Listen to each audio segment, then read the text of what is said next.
네, 이 말씀 되게 무서운 말씀입니다. 바벨론이 이집트를 멸망시킬 것이라는 말씀을 하나님이 하시는데요. 이스라엘 백성들은 예루살렘에 남아있는 백성들이 이집트를 가려고 그렇게 애렸습니다. 지금은 이제 유다가 멸망한 이후에 예루살렘이 멸망했고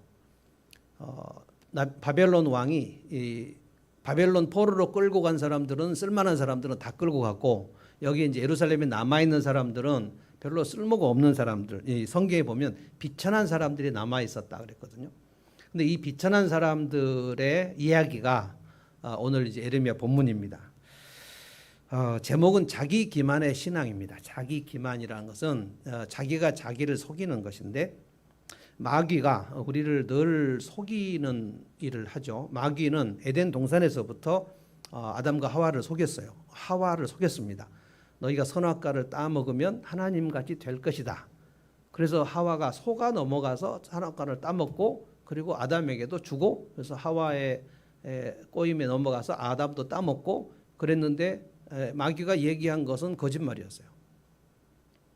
아담과 하와가 선악과를 따먹고 하나님같이 되지 않았습니다. 에덴 동산에 쫓겨났습니다. 이것이 타락의 본질입니다. 마귀는 계속 그들을 속입니다. 그런데 속임의 이 절정이 뭐냐면 마귀는 우리가 자기를 속이도록 하는 장치를 넣어서 진실 앞으로 나가지 못하게 해요.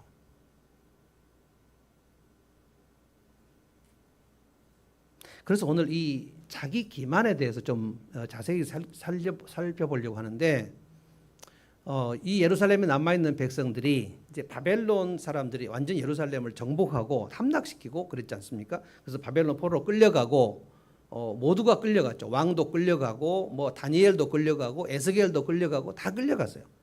그리고 기술자들도 끌려가고 다 끌려갔습니다. 그리고 예루살렘에 별거 아닌 사람들을 남겨놓았는데 이 사람들을 통치하도록 바벨론이 총독을 세워놨는데 거기서 자중질환이 일어나가지고 총독을 또 암살하고 그리고 다른 나라 도망가 버린 무리들이 있었어요. 그래서 이제 여기 나오는 요하난이라는 사람은 남은 백성들 중에서 군 지휘관 사령관입니다. 이 군인이 백성들을 다 이끌고 예레미야에게 찾아와서 뭐라고 얘기했냐면 42장에 보면 아주 겸손하게 예레미야에 와서 얘기를 합니다. 우리가 바벨론에 끌려가지도 못하고 남아있는 아주 보잘것없는 백성들인데 우리가 어떻게 했으면 좋을지 하나님께 우리가 갈 길을 물어봐 주십시오. 너무 간절하게 기도를 하니까 그 부탁을 하니까 예레미야는 바벨론으로 갈 수도 있는데 일부러 남은 거거든요.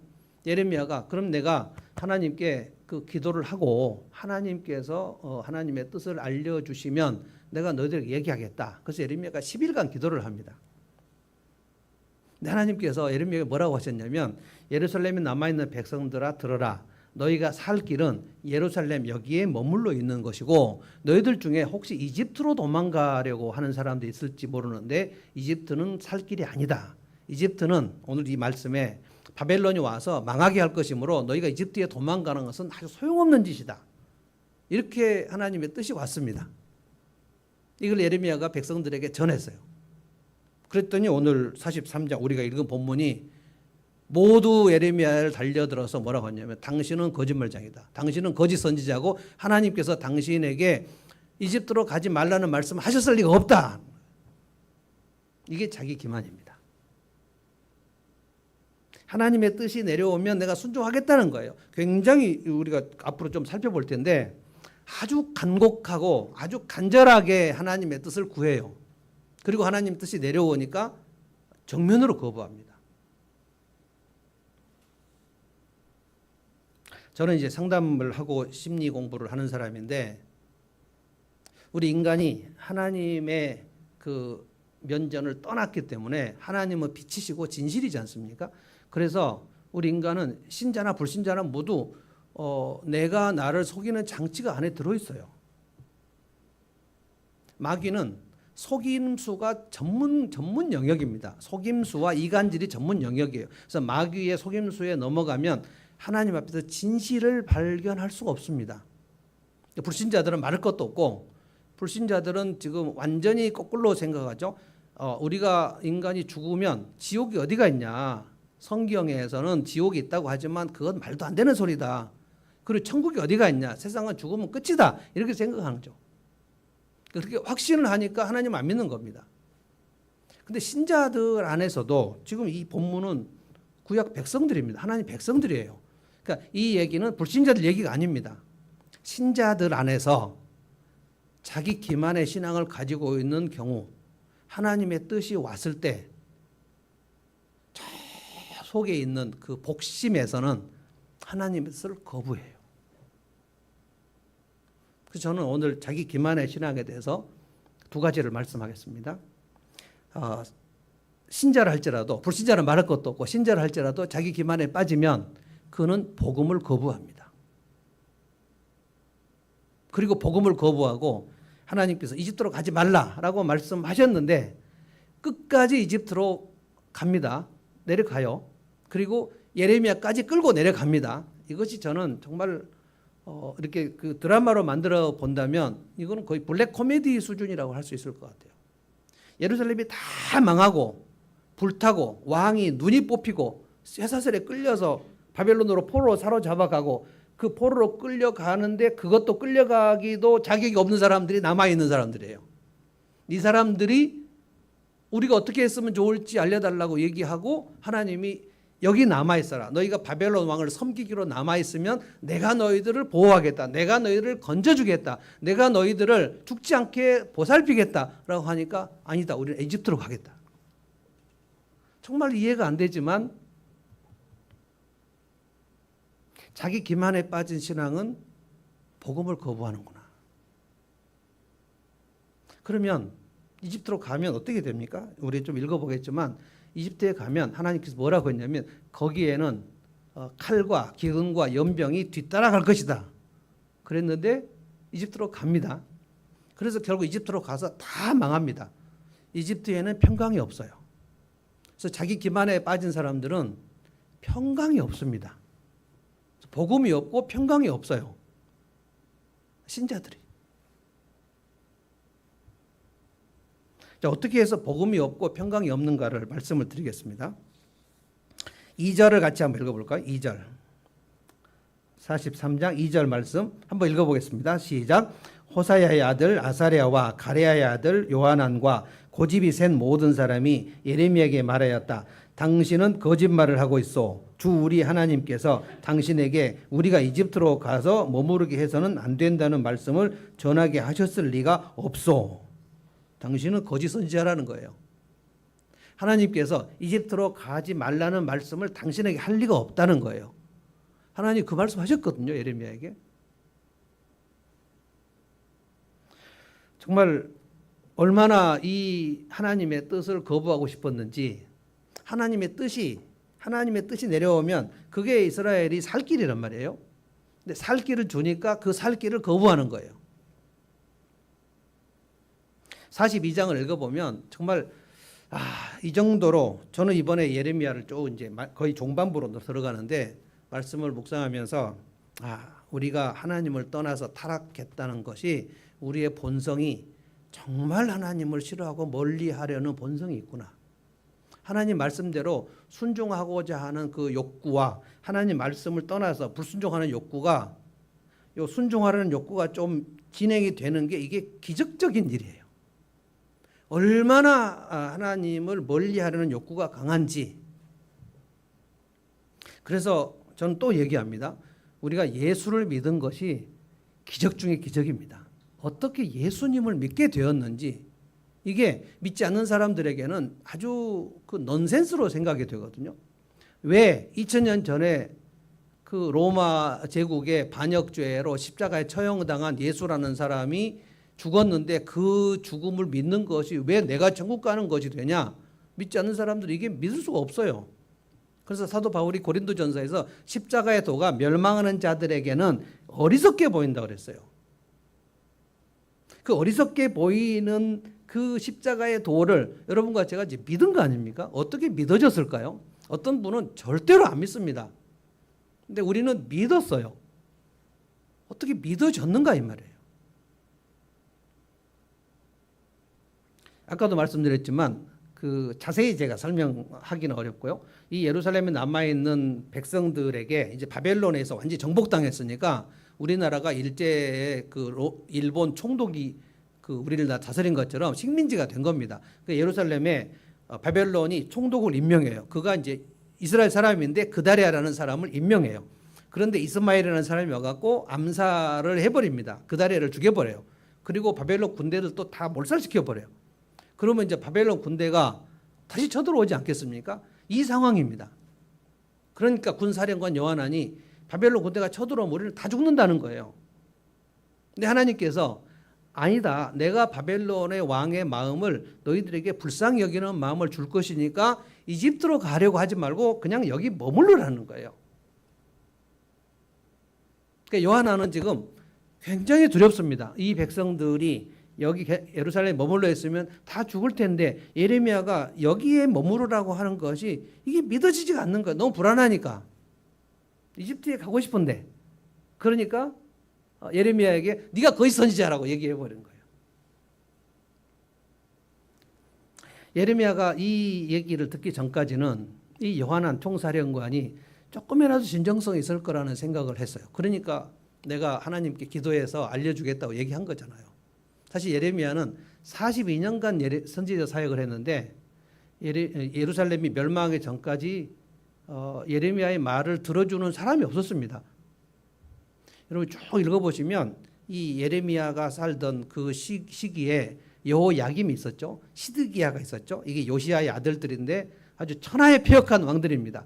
그래서 여호야김과 시드기야 주변에는 거짓 선지자들이 드글드글합니다. 그러니까 예레미야는 혼자 하나님의 말씀을 전하고 모든 거짓 선지자들에게 배척을 받고 뭐 예레미야를 때리고 가두고 웅덩이에 집어넣고 막 진흙 구덩이에 집어넣었다가 빼가지고 또 왕궁 근위대 뜰에 감옥에 또 집어넣고 그렇게 하고 있다가 바벨론에서 완전히 함락된 거예요.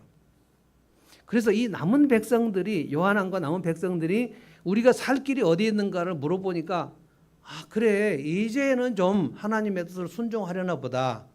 이제는 좀 정신을 차렸나 보다. 그리고 하나님께 열심히 기도를 했어요. 10일간 열심히 했는데 하나님의 뜻이 이 예루살렘에 남아있으라고 해라.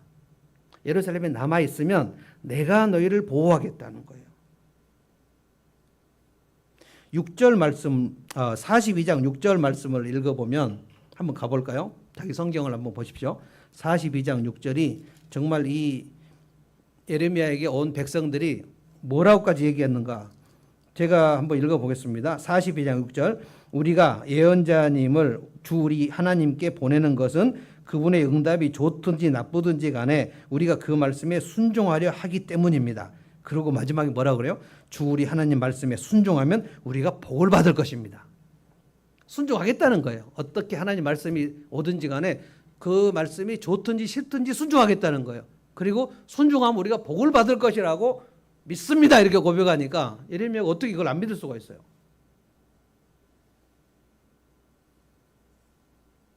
이 말씀만 보면 이스라엘에 꼭 순종할 것처럼 보여요. 이 말씀을 듣고 여러분 어떤 성도가 저에게 찾아와서 목사님 기도를 해 주십시오. 하나님의 뜻이 분명하면 제가 그대로 순종하겠습니다. 그리고 목사님 계속 강조하셨잖아요. 순종하면 하늘이 열린다고 하셨으니까 저는 그대로 따를 것입니다. 라고 어떤 성도가 저한테 기도 부탁하면 이분이 하나님의 뜻에 불순종하겠다는 마음을 속으로 간직하고 있을 거라고 제가 어떻게 믿을 수가 있습니까?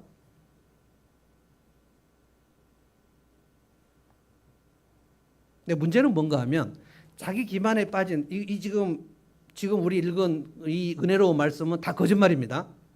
왜냐하면 오늘 본문에 보면 하나님의 뜻이 이집트 가지 말라라는 것이 분명히 떨어지니까 이집트 가지 말라는 하나님의 말씀을 당신에게 하나님 하셨을 리가 없다고 얘기했잖아요. 그럼 이집트로 가겠다는 거 아닙니까? 속으로는 이집트에 가겠다는 것을 확고하게 갖고 있으면서 하나님이 어디 있는지 물어보고 싶다는 거예요. 그래서 자기 기만에 빠진 사람들은 자기 마음이 어떤 건지 잘 알 수 없어요. 내가 진심으로 하나님께 순종하고 싶다고 말해도 진심 밑에는 저 밑에 마음 복자 복심이 있습니다. 복심대로 움직입니다. 복심이라는 것은 심리학으로 말하면 무의식입니다. 내가 의식을 할 수 없어요. 내가 하나님을 얼마나 떠나고 싶은지를 의식할 수 없어요. 그리고 베드로가 겟세마네 동산에서 뭐라고 했습니까? 모두 다 주님을 다 버릴지라도 나는 주님을 버리지 않겠습니다. 그거 베드로 진심입니까? 거짓입니까? 진심이에요. 그런데 조금 있다가 예수님 잡히실 때 어떻게 했습니까? 나는 예수를 모른다고 3번 부인했잖아요. 예수를 가까이 했다고 얘기하면, 내가 예수의 제자라고 얘기하면 오늘 나는 죽으니까 나는 오늘 예수님을 부인해야 되겠다라는 것은 복심입니다. 예수님은 우리의 복심을 알아요. 그래서 베드로야, 네가 3번 나를 부인하기 전에 다 죽을 것이다. 근데 베드로는 진심으로 주님을 버리지 않고 싶었어요. 근데 주님을 버리지 않으려면 그 전에 우리가 복음서를 쭉 읽어보면 베드로가 주님을 버리지 않으려면 충분히 주님을 버리지 않을 것에 대한 증거가 있어야 되는데 그런 증거가 없어요. 가이사랴 빌립보에서 예수님이 십자가에 달려 죽으신다는 얘기를 처음 했을 때 베드로가 뭐라고 그랬죠? 절대로 예루살렘에 올라가시면 안 된다고 얘기했잖아요. 예루살렘에 올라가서 주님이 죽으시면 절대 안 돼요. 왜? 주님이 죽으시면 나는 3년 동안 따라다니 나는 뭐가 되냐는 거예요. 그러니까 주님의 안위를 걱정한 게 아니고 자기의 안위를 걱정한 거잖아요. 그런데 그렇게 얘기를 했지만 베드로는 내가 주님을 끝까지 따라갈 것이라고 생각했단 말이에요. 이게 진심입니다. 근데 복심은 위험하면 내가 주님을 버리고 도망간다는 거예요. 이게 자기 기만입니다. 내가 주님을 버리겠다는 그 복심을 가지고 있는 것을 인지하지 못해요.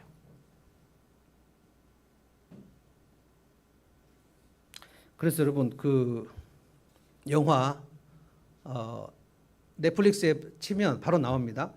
1999년에 맷 데이먼이 주연을 하고 주드로도 거기에 나옵니다.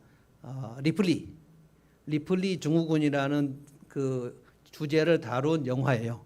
근데 원래는 이게 1960년대에 그 유명한 알랑 드롱, 우리 나이가 좀 있으시면 아랑 드롱, 전 세계에서 가장 미남인 배우가 아랑 드롱입니다. 아랑 드롱이 주연을 한 태양은 가득히라는 영화.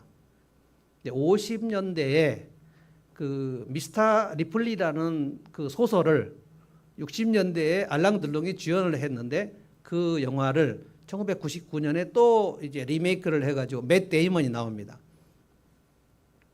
리플리 증후군이 뭐냐면 자기가 누가 봐도 거짓인데 자기가 진실이라고 믿고 그 거짓 행세를 하면서 모든 유익을 취하는, 그러니까 내용이 뭐냐면 부잣집 친구를 가난한 청년이 죽이고, 그리고 놀랍게도 그 친구의 행세를 해서 아주 그 화려한 일을 계속해서 하는. 그런데 이 리플리 증후군의 핵심은 뭐냐면 내가 이 부자 친구라는 생각을 하는 거예요. 내가 이 부자 친구를 죽여서 이 친구를 속이고 죽이고 그의 자리를 탐했다고 믿지 않고 내가 그 친구라고 생각을 하는 거예요. 인간은 자기 기만에 빠지면 얼마든지 가능합니다. 10년도 넘었나요? 그 신정아라는 사람 사건이 있었습니다. 신정아. 그 청와대 비서관하고 뭐 했는데 그 신정아 사건이 뭐였냐면 그 뭔가 지금 생각도 안 납니다. 그런데 신정아가 뭐라고 자기가 주장했냐면 자기가 미국 예일대 졸업을 했다고 주장을 했어요. 그래서 우리나라 기관이 예일대에 공문을 보냈어요. 신정아라는 사람이 예일대 졸업 명단에 있는가? 근데 예일대에서 공문이 오기를 신정아는 우리 학교 졸업 명부에 없다. 신정아가 뭐라고 기자회견했냐면 예일대가 틀렸다고 그랬어요. 이게 리플리 증후군입니다. 예일대가 뭔가 착오가 있을 것이다. 난 분명히 학교 다녔다. 이 자기 기만에 빠지면 내가 얼마나 거짓말을 많이 하고 있는지를 인지를 할 수 없어요. 이게 지금 요한왕과 이스라엘 백성들이 가지고 있는 신앙입니다. 자기는 속이는 사람들은 하나님의 뜻이 분명하게 나왔을 때 그걸 믿을 수 없어요. 여러분 제가 이제 우리 얘기로 들어가 보겠습니다. 제가 이제 신자들 한 90% 넘게 하고 비신자들도 한 10% 정도 하는데 신자들이 이제 가장 많습니다. 그 중에 중직자들이 많아요. 목사님, 사모님, 선교사님, 그리고 집사님, 뭐 40, 50대 집사님들. 그런데 저에게 상담하러 오신 분들의 매우 큰 특징이 뭐냐면 신앙이 식어졌다는 거예요. 내면이 복잡한데 여러분 신앙이 뜨겁다는 것이 말이 되겠습니까? 내면이 막 헝클어져 있는데 영혼은 막 불타오른다는 것이 있을 수 없는 것이거든요.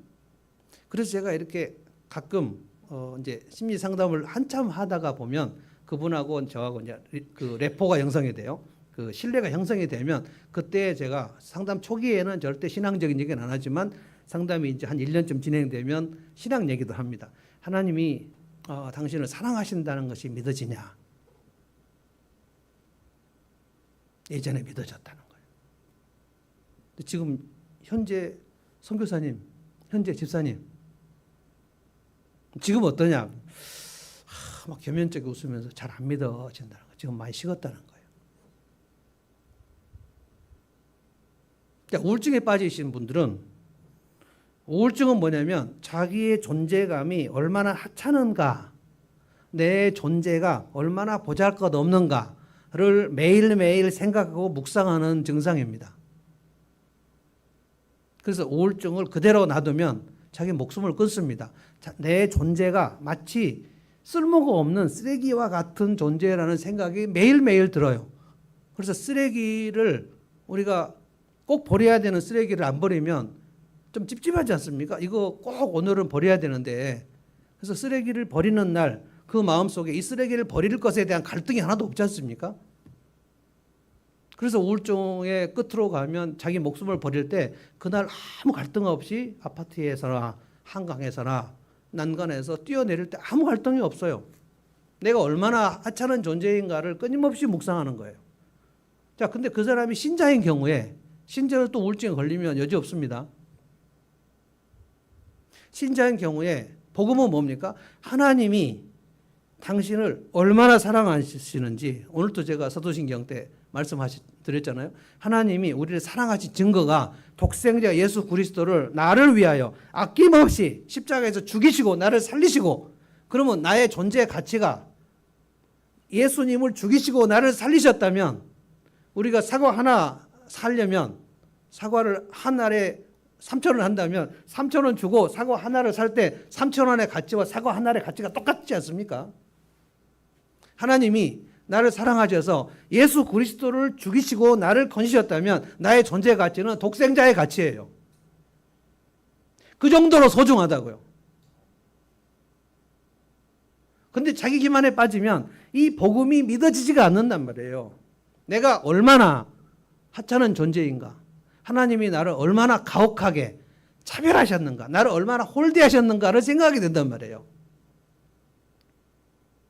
그러실 리가 있을까요? 하나님이 여러분 혼자에게만 특별히 차별하셔서 가혹하게, 하나님은 정말 너그러우시고 온유하시고 긍휼하신 분인데 여러분에게만 특별히 날카롭게 가혹하게. 근데 저에게 상담 오셔서 호소하시는 분들이 이제 영적인 얘기로 들어가면 대부분 그렇게 얘기해요. 목사님, 저 인생은 하나님이 되게 저를 가혹하게 다루셨다고 저는 생각이 됩니다. 나는 왜 다른 사람은 다 이렇게 잘 해주셨는데 나는 왜 이렇게 혹독하게 다루셨는지. 어떤 분은 결혼을 안 한 거에 대하여 그분은 이렇게 얘기해요. 주변에 보면 다 결혼했는데 나만 못했다는 거예요. 여러분 그렇습니까? 어떤 분은 아기가 없어요. 다 아기가 있는데 나만 없다는 거예요.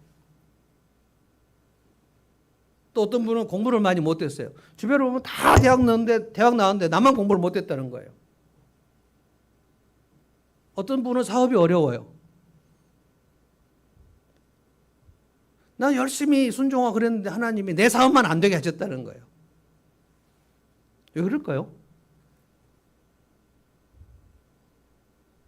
또 어떤 분들은 이런 얘기하는 분들이 있어요. 자매입니다. 우리 교회는 없습니다. 하나님, 저는 왜 이런 사람하고 결혼하게 하셨을까요?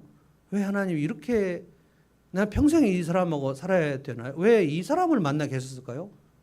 여러분, 누가 만났을까요? 하나님이 강제로 이 사람 붙여주신 거예요? 자기가 좋아서 만난 거 아니에요?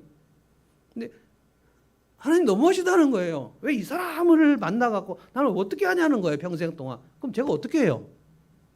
자기가 알아서 해야지. 근데 정말 여러 가지의 차별감, 나에게만 하나님 너무하셨다는 거예요. 자, 그가 하나님이 자기를 엄청 사랑하신다는 그 복음에서 엄청 멀어져 있는 거예요. 언제부터 멀어졌을까요?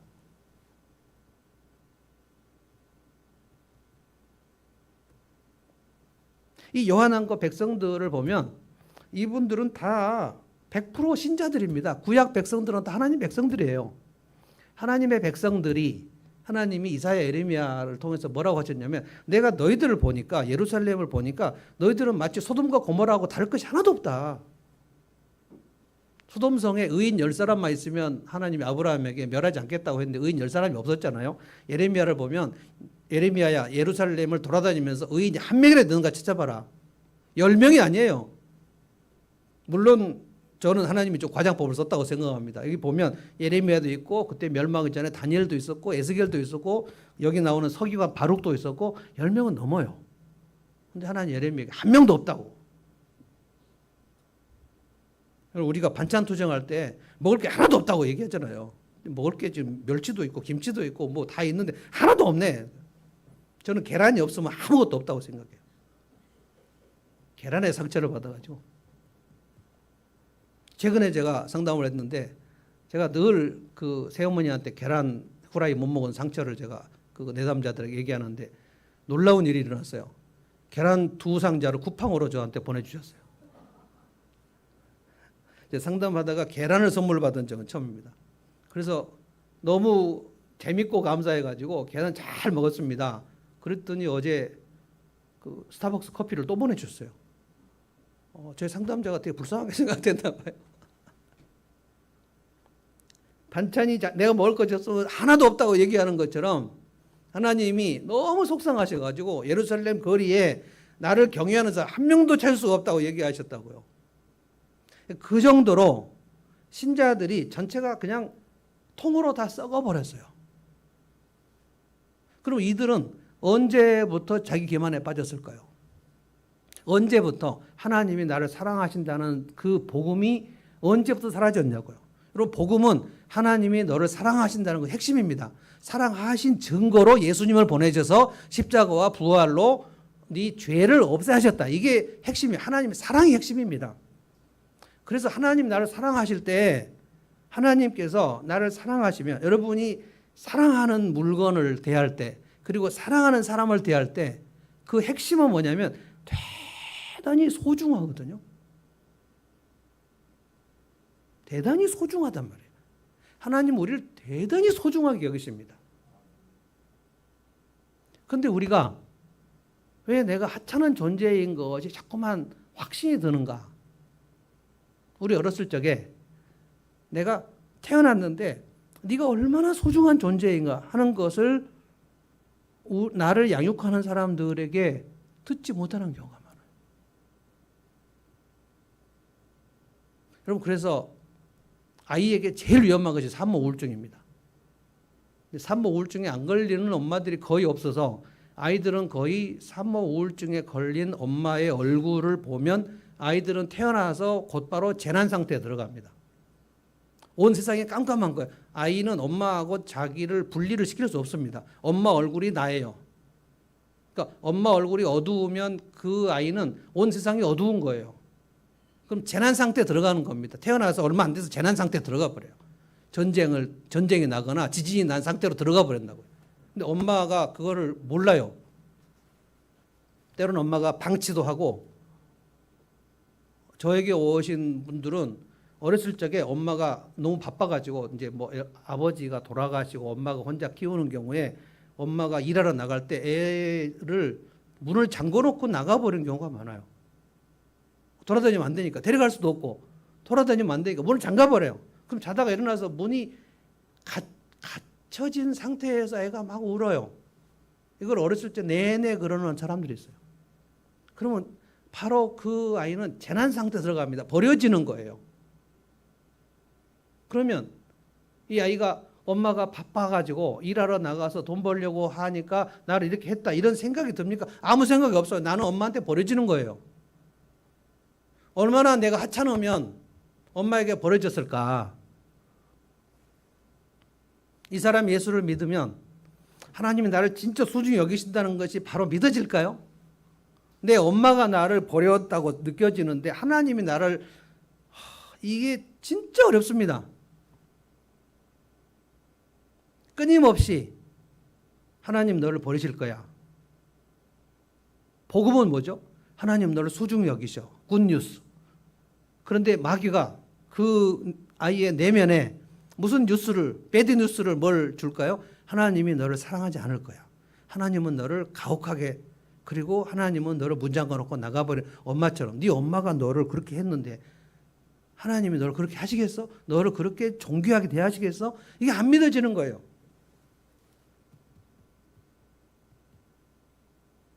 그래서 오늘 여러분이 이 이집트 요한안이 이집트로 가겠다고 얘기하는 것은 바벨론 군사들이 무서워서 그런 거거든요. 내가 두려움의 목록이 있으면 그 두려움에서 벗어나기 위하여 우리는 무슨 일이든 하고 싶어요. 근데 하나님께서 이집트를 가지 말고 여기에 남아있으면, 예루살렘에 남아있으면 내가 너희를 돌보겠다. 이게 복음이잖아요. 근데 요한왕과 백성들이 그 말을 믿을 수가 없다. 우리는 너무 무섭다. 우리는 이집트로 가겠다는 거예요. 그래서 자기 기만에 빠지면 복음으로도 멀어진단 말입니다. 내가 얼마나 하나님 앞에 소중한 존재인가 하는 것이 잘 인지가 안 된다는 거예요. 인지가. 그래서 늘 짜증이 나고 늘 불평이 있고 늘 불만이 많고, 내 현실은 왜 하나님은 여기서, 오늘 여기서 순종하라고 하시지만 나는 자꾸 이집트로 가고 싶은 거예요. 이집트는 판타지입니다. 자, 그래서 두 번째가 뭐냐면 자기 기만에 빠지면 평강이 없다는 거예요. 자, 평강이 없는 이유가 뭔지 알려드리겠습니다. 4절 한번 보십시오. 4절.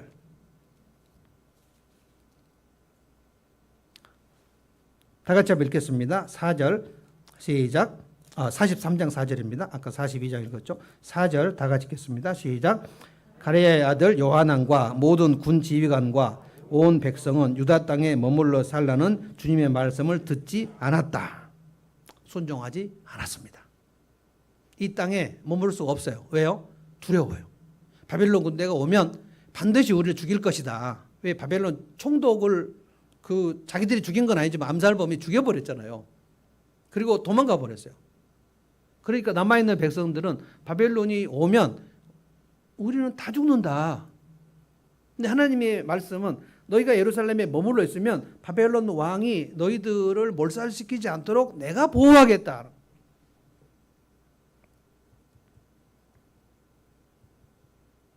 만약에 요하난과 이 백성들이 예레미야를 통해서 주신 하나님의 말씀, 예루살렘에 머물러 있어라, 내가 너희를 보호하겠다라는 말씀을 믿고 순종하고 예루살렘에 머물러 있었다면 어떻게 됐을까요?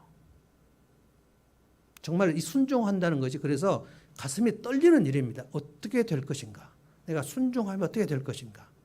전 부부 상담할 때 이제 어떤 경우에 양쪽 다 따로따로 부부 상담하다가 상당히 이분들이 이제 심리적으로 회복됐다 생각하면 둘을 같이 부릅니다.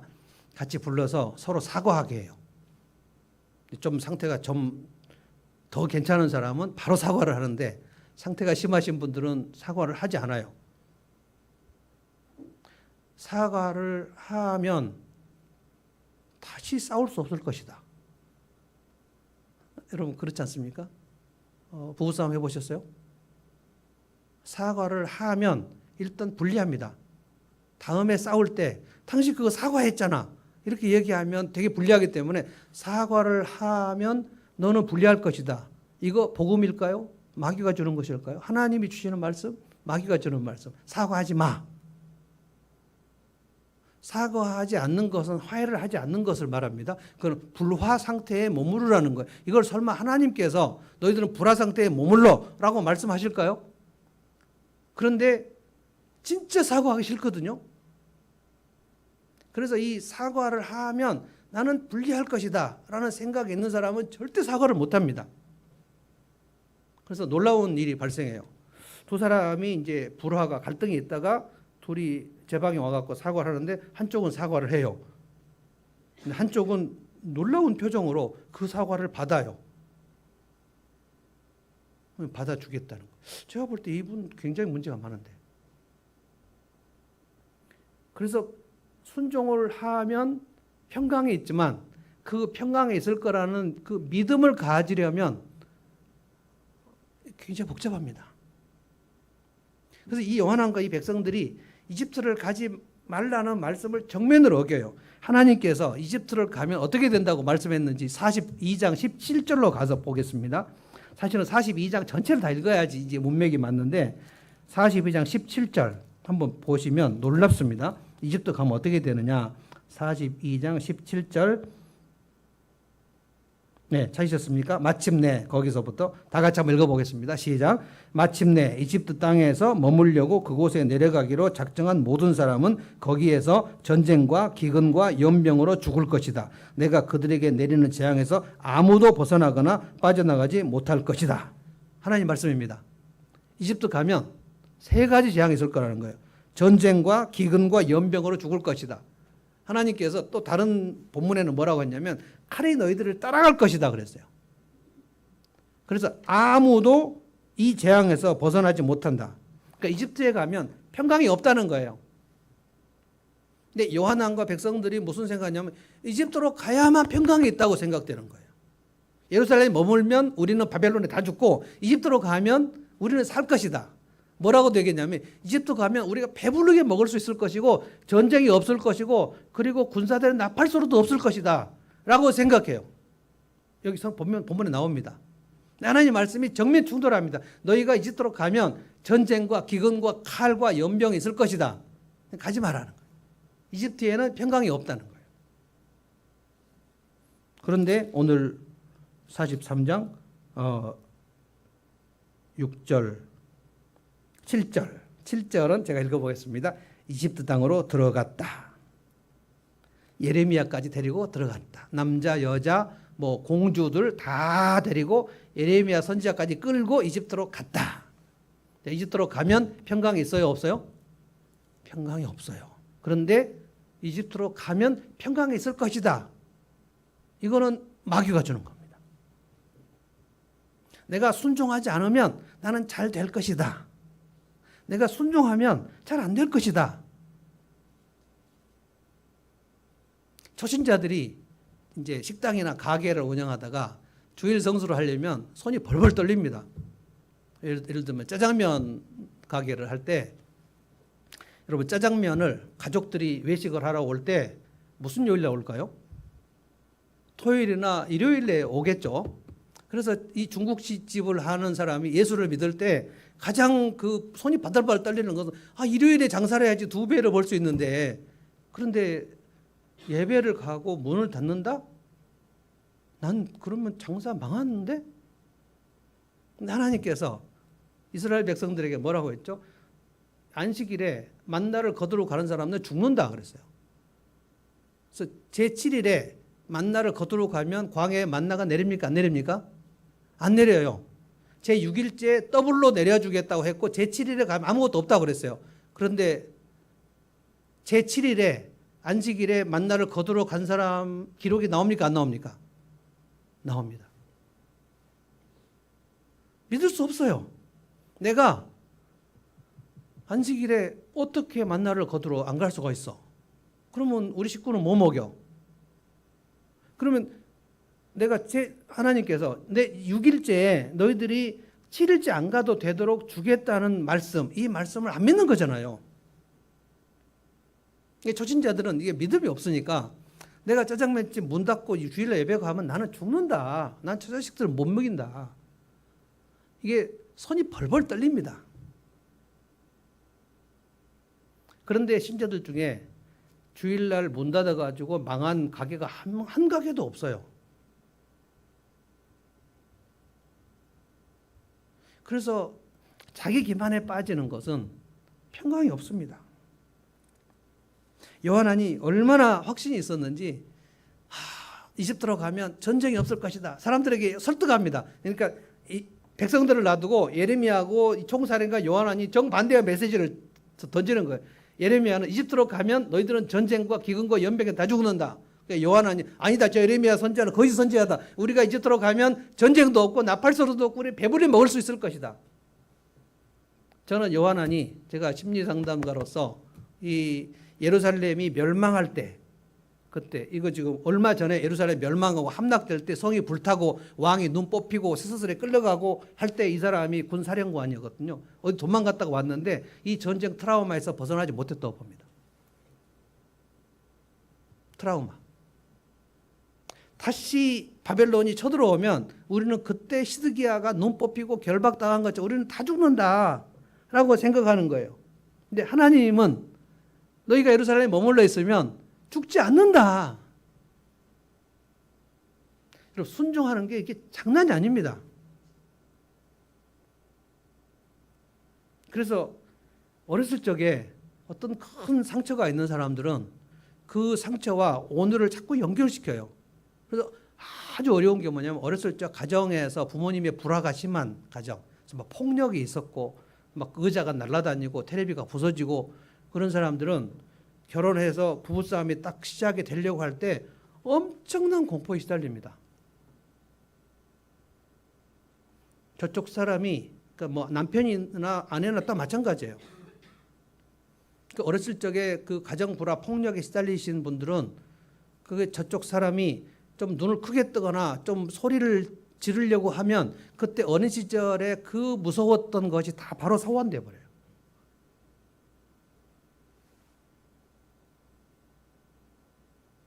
그 쇠파이프 아빠가 아무개야 쇠파이프 찾아와라. 엄마 때리겠다고. 근데 저하고 상담하신 분은 그 심부름을 했어요. 안 할 수가 없어요. 아빠가 너무 무서워가지고 쇠파이프를 찾아다가 아빠 손에 들려주고 자기가 도망 나왔대요. 그리고 엄마의 비명소리를 들었대요. 얼마나 죄책감이 있습니까? 트라우마에다가 죄책감까지 있는 거예요. 지금 결혼 생활 하는데 부부 안에 불화가 조금 있으면 얼어버리는 거예요. 남편이. 이거를 외상이라고 그러는데 외상. 트라우마가 외상이거든요. 거기서 마음에 심한 부상을 입었을 경우에는 그럼 이게 우리가 부부싸움을 좀 할 수도 있는데 부부싸움을 안 하고 사는 결혼 생활이 있습니까? 부부싸움 하는데 부부싸움이 시작됐을 때 내 어렸을 적에 엄마 아빠가 싸우던 그것이 다 소환이 바로 돼버리니까 즉각적으로 소환돼 버립니다. 그래서 저 사람이 너무 무섭거나 저 사람이 너무 밉거나 내가 마치 어린 시절이 똑같이 되어버리니까 그러면 어떤 생각이 들어요? 부부싸움 한번 하면 와 나는 이 사람하고 이 무서운 결혼 생활을 어떻게 해야 되지? 하고 공포에 시달려 버리죠. 근데 그 지금 부부싸움은 둘이 약간 소리 지른 것 뿐이에요. 여기는 폭력 사태가 일어났던 것이고요. 이제 자라보고 놀란 가슴은 소뚜껑 보고 놀라는 거예요.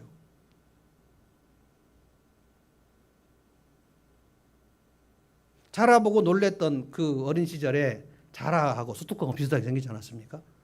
그런데 지금 신축 아파트에 들어가서 신혼살림 하는데 그 솥단지를 보면서 무서워서 못 들어가는 거예요.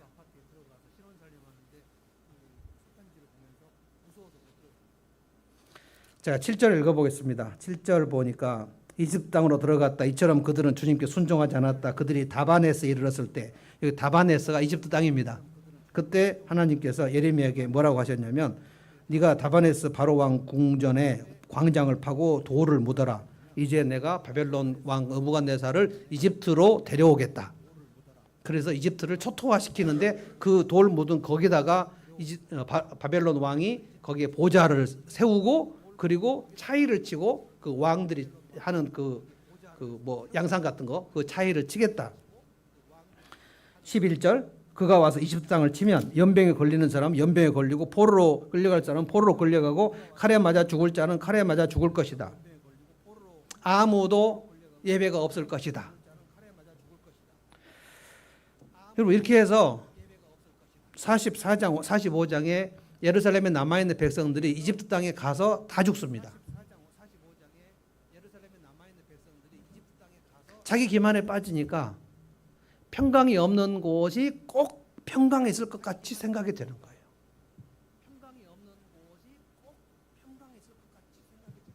하나님은 너희가 이집트로 가면 재앙이다 라고 말씀하셨지만 이 총사령관 요하나는 내가 이집트로 가야만 살 길이 있다고 생각하는 거야. 여러분 지금도 불신자들은 내가 예수를 믿지 않아야 살 길이 있다고 생각하지 않습니까? 예수를 믿는 것이 되게 어리석게 보여요. 그리고 주일날 아침에 일주일 내내 직장 생활 시달리거나 사업에 시달리신 분들은 주일날 아침에 좀 늦잠 자고 텔레비도 좀 보고 전국 노래자랑도 보고 그러면 얼마나 좋습니까? 그런데 아침부터 나와서 예배 드리고 찬양 때면 찬양하고 그리고 주일학교 교사하고 뭐 그리고 좀 더 중직자들은 오후에도 회의가 있고 뭐 재직회가 있고 뭐 당회가 있고 하루 종일 그러면 믿지 않는 사람이 그 집사나 장로를 보면서 도대체 왜 그렇게 바보 같은 짓을 하냐 주일에 좀 쉬어라 좀 교회 가면 밥이 나오냐 떡이 나오냐 그러니까 그 불신자가 충고를 할 때 네가 열심히 예수를 믿고 교회 가서 예배드리고 기도하고 뭐 봉사해도 아무 쓸데없는 거 아니냐. 근데 성경은 뭐라고 말합니까? 하나님의 말씀에 순종하고 예배드리는 자는 하나님께서 이 땅에서도 복을 주실 뿐만 아니라 영원히 새하늘과 새 땅으로 갈 때 너희들은 보장되었다. 내가 너희를 위해 처소를 예배하러 간다. 예수님 지금 처소를 예배하러 간다고 예수님이 제자들에게 말씀하신 거 믿으시죠? 처소를 예배하러 간다. 그 처소가 어떤 처소인지 우리 정확하게 로켓 타고 가는 처소인지 그건 알 수 없어요. 근데 예수님 말씀하실 때 내가 너희를 위해 처소를 예배하러 간다. 내가 처소를 예배하러 다 예배하면 내가 다시 너희들에게 와서 너희들을 나 있는 곳으로 데리고 가겠다. 아멘. 그거잖아요.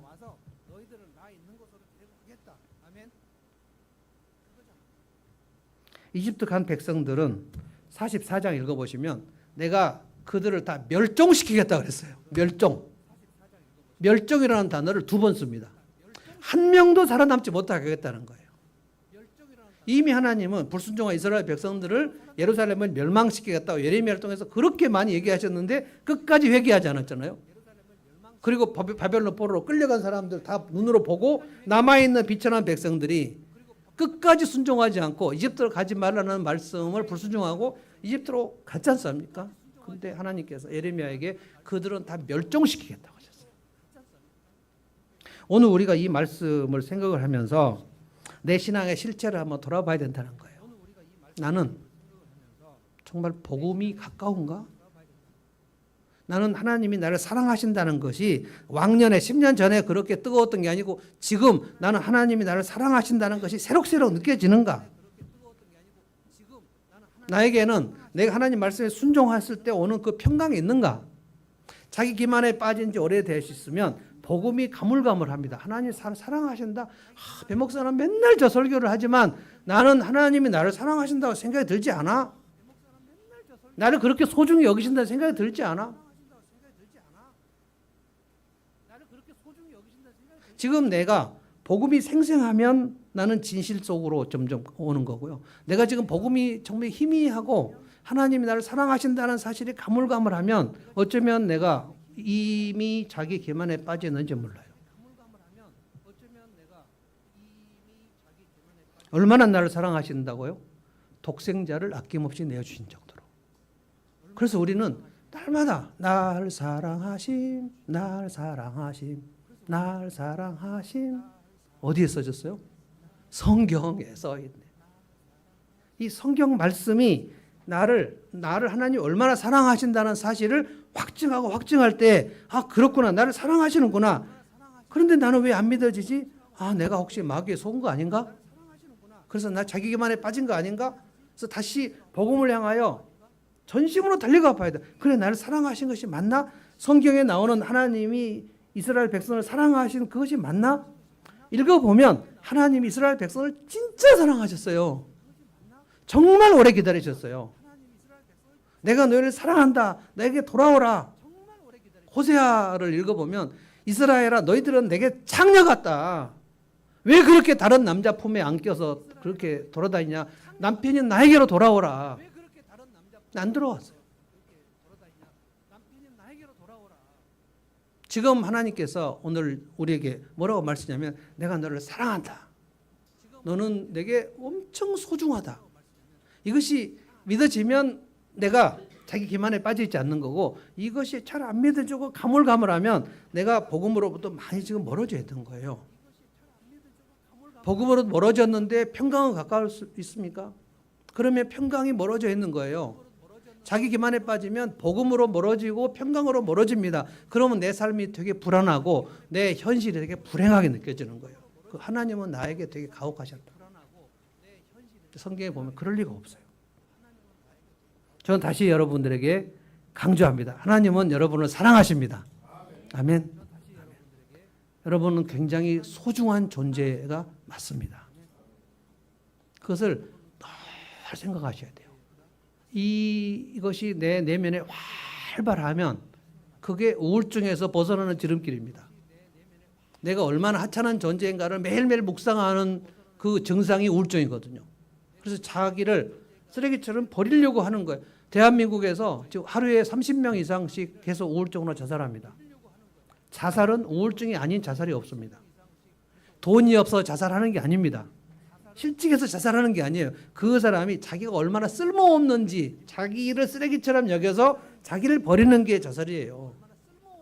작년 통계 13,000명입니다. 그럼 한 달에 1,000명이 넘어요. 그럼 하루에 몇 명이에요? 30명이 넘어요. 그러니까 24시간 중에 12시간 안에 15명이 자살해요. 지금 우리 12시 넘었잖아요. 지금 신문에 안 나고 뉴스에 안 납니다. 너무 많아요. 작년 통계 13,000명. 매년 12,000명씩입니다. 한 달에 1,000명씩입니다. 거기에 신자들도 엄청 많습니다. 연예인들도 그 유명한 연예인들 자살해서 그 뉴스에 나올 때 보면 거기에 그 관에 다 십자가가 다 써졌어요. 난 너무너무 안타까워요. 왜 복음에서 멀어졌을까? 예수를 믿을 때 하나님이 나를 사랑하신다는 것을 믿지 않았을까? 그런데 그때 이후에 왜 복음으로부터 멀어졌나는 거예요.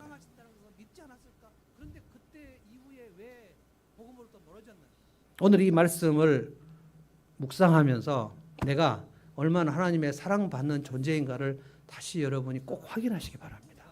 그리고 믿음으로 계속 사셔서 하나님이 나를 얼마나 소중한 존재로 여기시는가를 내가 확신하고 다른 사람에게 끊임없이 이 사람 예수 믿는데도 정말 하나님이 나를 소중하게 여기시지 않는다고 나에게 가혹하게 여기신다고 생각하는 그 사람들을 설득하셔서 당신을 하나님 정말 소중하게 여기신다고 얘기해서 그들을 믿음의 사람으로 끌고 오는 여러분 되시기를 바랍니다. 자, 찬송하십시다.